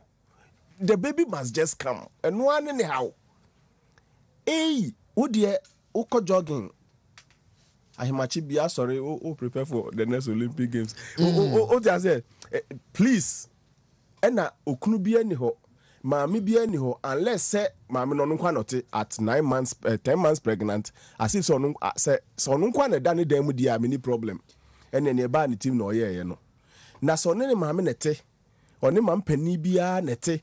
Ana oni ni kunu nete a okunu bia ni ho maame pani bia ni ho a obeja wa hemache oba wonyem 10 months se ko jogging wankwa na wokoka na okwan mu ana ye nden okotwa hwe ahwa na bepeja no woman at 10 months pregnant will be walking alone at dawn.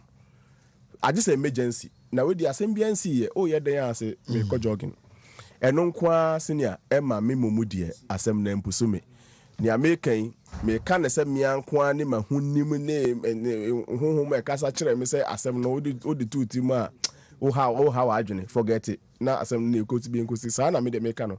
I'm not saying the woman is lying or not lying the medical issue and the investigation na ekoso no e be me hu sa ho no kre no ba me momu e besi ne.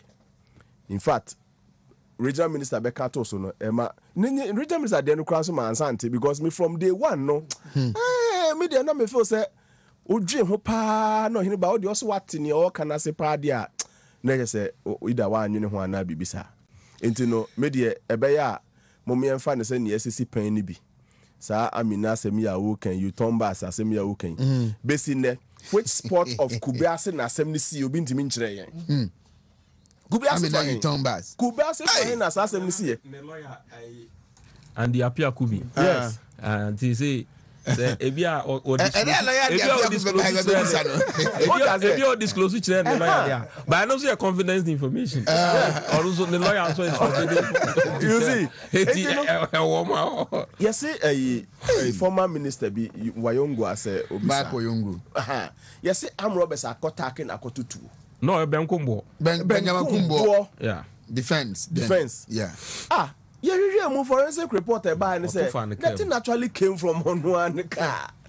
I mean, yatiti be paying. Men kasani atiti ninti ma many buana. How crowd them family home person I don't even want to think about it.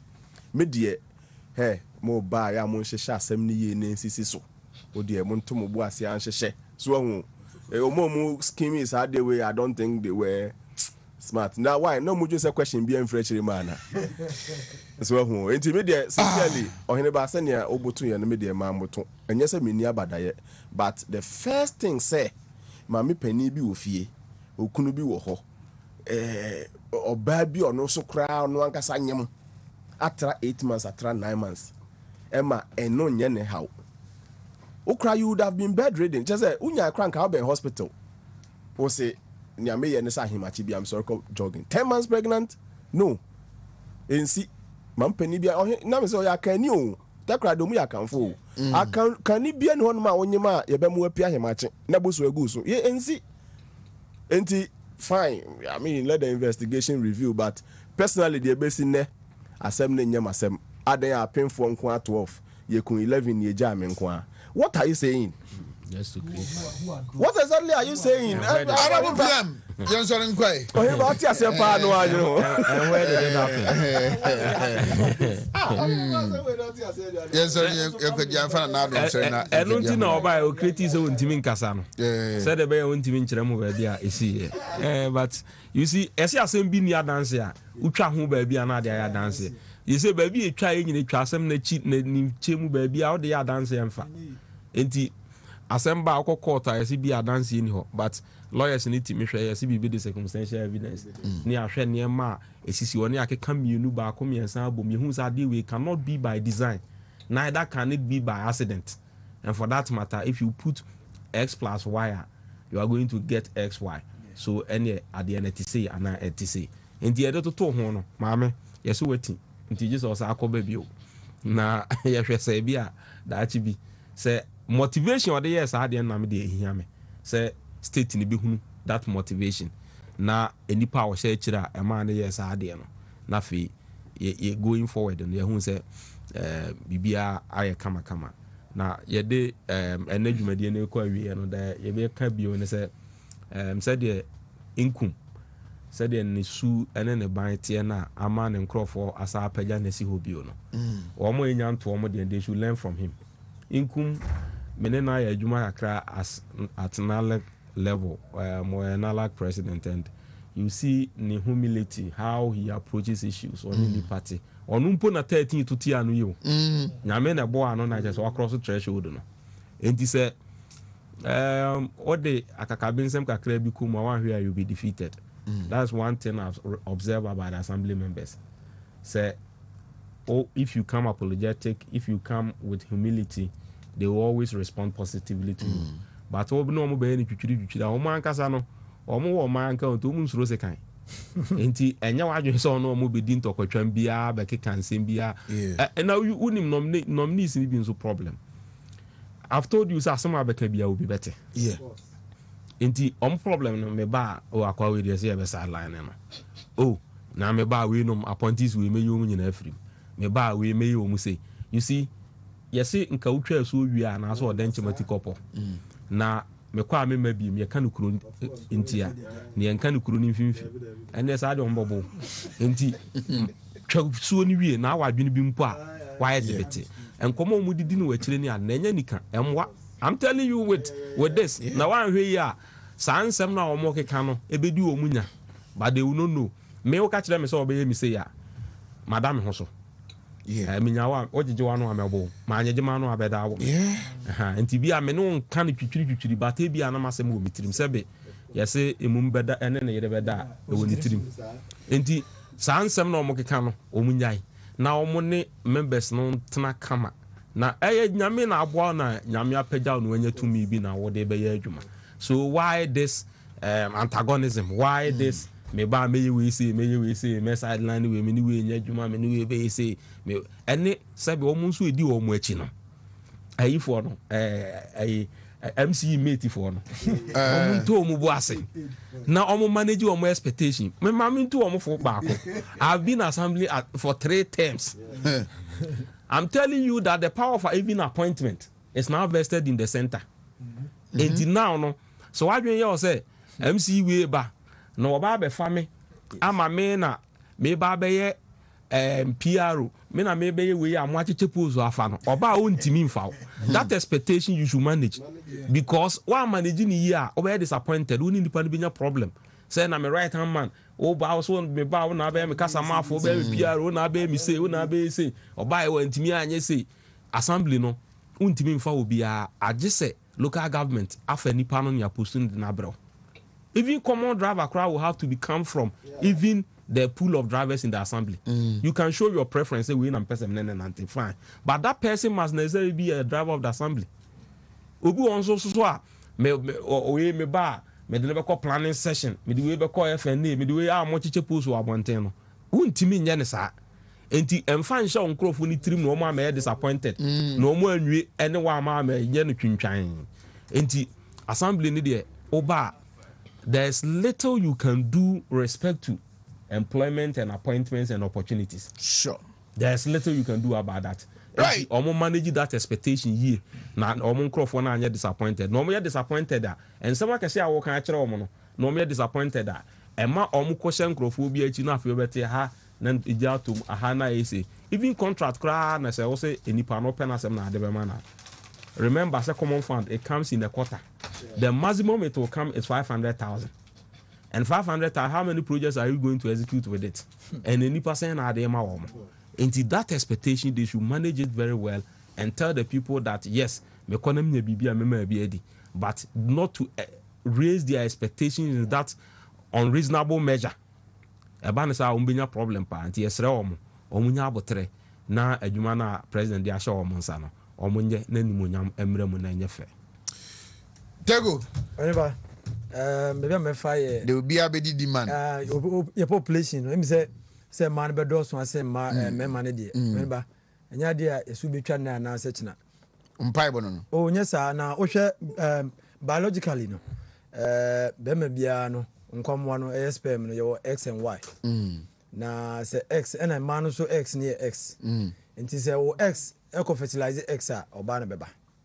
Say Y eco fertilize ni X na be ma na beba. Nti enra be poyando betena be kan say research bi say ye ne man da anadwo nko a na da anadwo no ye da mo a probability of a woman no more enu ntina ma do so ga je de kure Oheneba nya de kure Oheneba adene say ti poyando abetwa ntro minim bebia ne source ni free bus Oheneba say ope be ma ope be wo so ba che kwa ba so be nya ba be ma o me kire say ope be ma Oheneba according to Dr. Peter Atangu the all can say oba bia no e woda hu ni first blood e bia no so boa no we dey tie o be twa ko Oheneba be check Oheneba o be ma check because me so enra yando nsem ma me ko check but I realize say oba bia no from the first day we hu ni first blood no so ope be ma count from that day 15 days. O count 15 days Oheneba 3 days before the 15th day and 3 days after the 15th day no time of ovulation. Na jemu kire say X and Y sperms no the Y na e betimi akọ fertilize X na mana anya be ma no sperma edwane pa but e wunta within 24 hours ana oba no ana population census kakra ye won sense ma mo ba wa kilo to na why Oheneba me be say no ha Oheneba say bibia ni a me de kire wo there be say we interest what ni mu Oheneba na mo interest because yando de na no pa na enwumre de na me ntiase but say wo hwa if you decide to research about it we mu ni kire say X sperms no it pa but it won't within 24 hours but Y sperms no it meets now 3 to 4 days it is any pan on ovulation it is any pan on ovulation or around ovulation time no so when the dynam say Y sperm X Y sperm ni dwane pa no X sperm ni dwane pa no it ma fertilizing them nemum within the ovulation time no so when that before the ovulation time now X sperm ni bewu na aka Y no it end ba be share egg na monya oba. It is a uresa Oheneba me be send one sana wako. No, but what is the guarantee say married na woman no? O ihyemude na cause so awu woman no. E happen within that period. Oheneba science. Science. But science for better catch say enye full proof about 90% sure. But enye full proof. When am much on Oheneba the best news is here. And no say Richard Ron also yirejima wu no. Sorry me yen so denko. Oheneba the best news is here.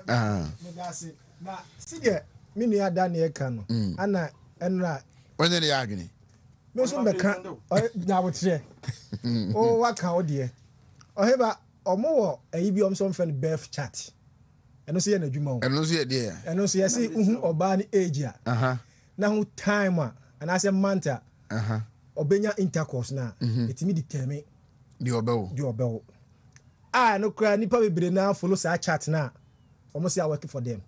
If you know your year, now say opese owo oba you follow the chart. Bia 26 years. January, February, March. O conceive a me dey na say e ma bebrebe ni awo mu a o ma beburu ye so 400,000 no. E dey na che say omomu wo sa ma no e follow sa chart we e na awo ma. E no ye by chance. And e bi ono so a why na adwen say ope. O follow wo oba bia nim baby ope. To betimi a follow no dey aye. By dodo na e ma no mo. Do wo follow I will say. E ma na mo bro mema so no. Richard, wo follow I will say. E ma na mo bro mema so Ghana no. Eye nyame abode e wiase bia enya Ghana ngo. Di nyame nya ne sa, go nya ne sa. Because wa nya ne sa na Oheneba so say agodie mu no. Say e mema be do so sen ma. E wiase sa setena enye de. Sa. David betimi nye you. That's what's happened, Pacho. Fire, sorry, why? Now, boys, we will man, you may have.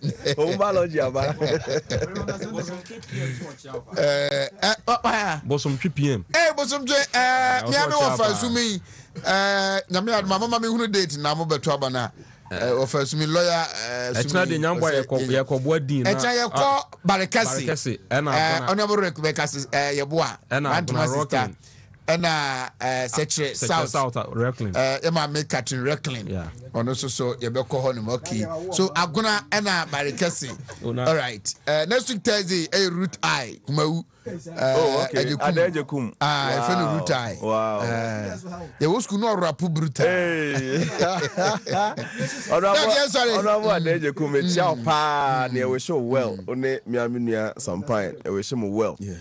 And my honorable Wasa Memphis East Frederick Crunchy KK Mestre Wasa Memphis East Assembly members with the Ajubro.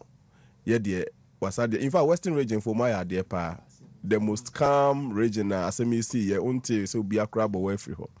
Assembly members are more Memphis East. Yeah, best remo.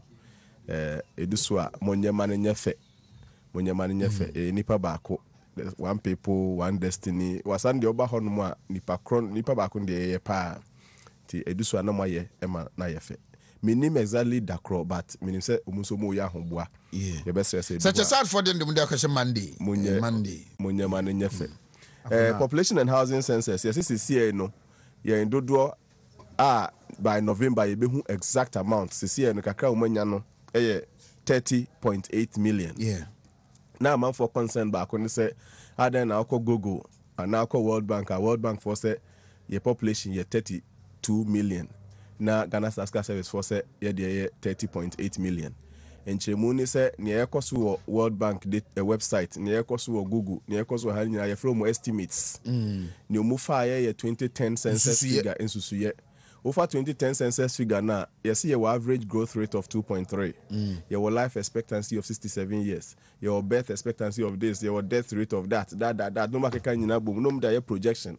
Saying yes, I say net here, and your population whose characteristics are like this, no.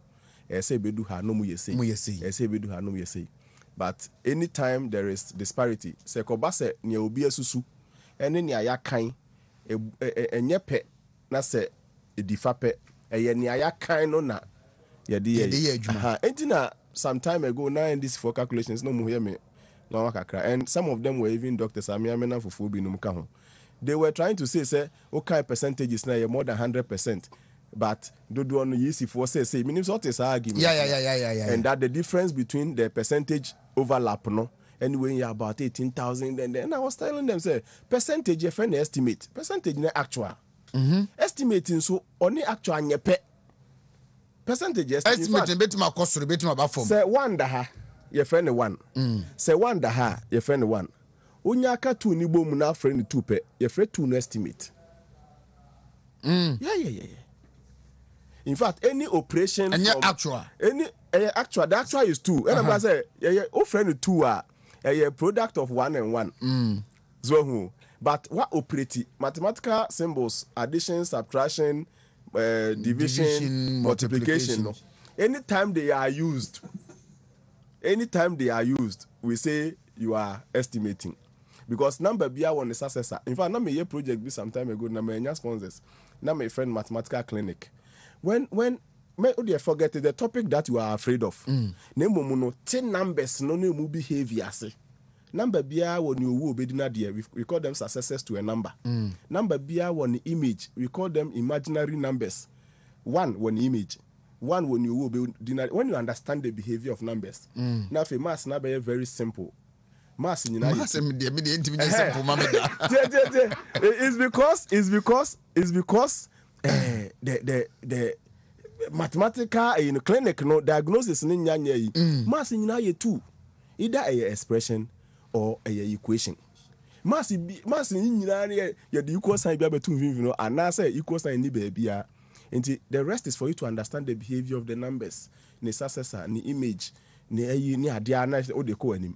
Enti mesre se Google say na se SCA service for mu kan say ya achinye bia ni ho ye be fast SCA service de no na ye koso Google na friend estimate ba ko mu kan so a me pese me de betu apo almost say population adi no incrementum ababetu Kumase and Asante Mantem in terms of population. The country Ghana should be very careful and take it serious. Or my Ghana, or my Penia, they could see economic planning ministry, finance for near the trade, and everybody should take it serious. Because incrementum, you fast as any be meka Nietiana netie. It is a dominant air doors from Oha, and Chebia Benya density problem. Density, the amount of substance within a certain space, anadi. Into no say 1 square kilometer. Chebia kadem hari nipa 10 nipa 15. Yen father ni bin ka ho. Yen tre mu se ne tie ya. Enso enne ye report say nipa no e bi be count ye ho che ne beba. Absolutely. Say bibi to hanyame mpangu o aturenchem bi si within a square kilometer. The expected number of people to be affected and krankwa de be triple or double. Yes, it's on a time bomb. Mestre say Yenfantoto ahafonom ne ye so mum ye the list. The list. As ahafo asase so saying greater class and say. And so ni pe ohusa. A little below 600,000. Yes. Now, the policy betia yen start say ye movie developments no outside Accra. Those interlands. Nipa ne be follow. Na yen free Accra. The density level is getting too much. Yen fast as ni be mekan crisis. Ene ye me ya no. Senke ye nanka ya tren kan. Utre mu enye ye asase na ye share obi a. Ade se fele pono baby. Said the amount for fele nsuo mu kuma se ye. Sa. Enti no kakra mekan na mre ni ho ebre ba ye be fa ne mako. I think let's have a date on Monday or Tuesday. Absolutely. Na yenwura sa I am with you because sa ba ku bi omo kaka ho housing issue and a man so issue. And almost 2.1 million of structures at one kind, no air containers, any kiosk. Senior, estimate housing. 2.1 million structures. Mamenka ba kung ne wakai. See, estimate Ghana ye housing problem. I near say about 1.5 million. It be say 2 million. Near the housing deficit sanu mukano. Ghana ha ye challenge ne say ye can't kiosk nipa dem. Ye can't container nipa because that's is for ko ye. A use of the structure. Yes, would the then or say medem. No mama can residential, even though a kiosk, even though a container, even though a say. And so international standard, kiosk in ye a dine, container and ye dine. And so Ghana haye nim shasumami uncompleted building ye dine. And so we use all those things. We are underestimating the housing challenge, you know. Right. And I think say repairment 400,000. Na akoba say gas bi so etimi manage 3 ne 4 no sa ne say the short 4 no be do so ba yes bi manage 3 ne 4 e say ba ne sa de a na je say no I will sit with some girls na yedin komo how are they managing that excess numbers, you know. Sorry, Jimas Recruitment, Tourism and Sports Consult and Mediomu Ejawo. Napum. Namia Domboko na unswe. Namina Domboko. Ghana nyina ready. Omutiu Jimas. Debe ntini ani mu medin komo. Debe ntini enfa home bom. So obika se Brejimasa. Anya akwantusem na ye ticket sem. Say anya event organization na ye international job placement sem. Jimas the contract aba. O se wo fan crofo de omo tukwan kwa amanone. Amoma kwa ye adwuma. Enye sika gu omo botom. Enu nti ena e wo se obi ade na ni kire Jimas aso ye. Se ye ba betna ha na enye bibia se ye ne wo manfo ne watiefo e ba bedi akwantu ho nkomo. Ne abekyerekere omo ne ma bia ni so because obi ka se tukwan a enya akwantu keke ye wo akwantu a ye kwa ye kokko ye adwuma ye wo akwantu a ye kwa ye kokko gi yani ene ye wo akwantu nso a ye kwa ye ni koye ye ntotontoto ba Jimas de ye si se wo ba ya so ye ne ye de utukwan se ko na kokko ye adwuma enya akwantu a wo kwa akonya hawom enya akwantu a wo kwa akoda bridge ase ene enya akwantu a wo kwa wuntimi ma wachi biem because won krata asem ntino wuntimi nsan ma wachi emmafie na mum eya kwantu ayede wo kwa ye se ye ma work permit ama wo de akwa ye adwuma na watimi age akatua a enya akatua bia se akatua papa ebetimi edi bia ba be bu afie edi bia ba be ye japade na dachi bia no sɛ wo ye mre na so beba wo nchi a watimi de wani ato bibi so sɛ me wa dipa bi wo fie a me ba be ɛno ho nkɔmɔ na ye ba bedi na nwumre ndas yenwura mu na yentie wo ye Jimas Recruitment Tourism and Sports Consult edi time number ne ba bia mo na afi no de o manfo tu anamo eba mo ho a mo ambetimi e de aboa ho Jimas wo hwehwe ya so e wo Kumasi a ye wo Mango Down Santasi Patasi Road. So we sane alignment ni kakra bi a me pacho ye wo right hand side abronsan fita bi wo hono ma wo be hu glass door a blue ho na Jimas aso ye wo Kumasi. So we hwehwe ya obetimi afre wo number we so a 020 126 4101 na MTN so ye 0241 49 3748. Akran so first na ye wo Taifa say ene ye free Taifa yaba Achimota New Market wa so hu abronsan mo no aya painting ne pink ene Goy filling station no edi anumhwa eho na say Jimas ye de aso ye na free Taifa yaba so wudu Goy filling station honum na say wo de wani so tan wa wo betimi afre number we aya no so ni Vodafone 0202 921404 and 0248 948180 me pacho obi wo ha wo say my friends me fra and obi amfa me fra enkoye srew ye numbers ni nyina so ye WhatsApp so wo de o frɛ ya na yentimi mfa ne ani wuni nkɔmɔ na ese nya nipa ba ko na efrɛ so obetimi asend a message e wo WhatsApp a ye wie calls na yetimi nya adaje ekyerɛkyerɛ ye kwantu sem ene ye nnuma ye numu e wo WhatsApp enso ma wo te wo ho ase na watimi aba ya so ye sɛ yenye wo moa dase se me ba mo ntwan se mo fa me ntu kwan a ahomwa bɛn na menye mfamra Jimas se wo ba ya so ye sɛ ye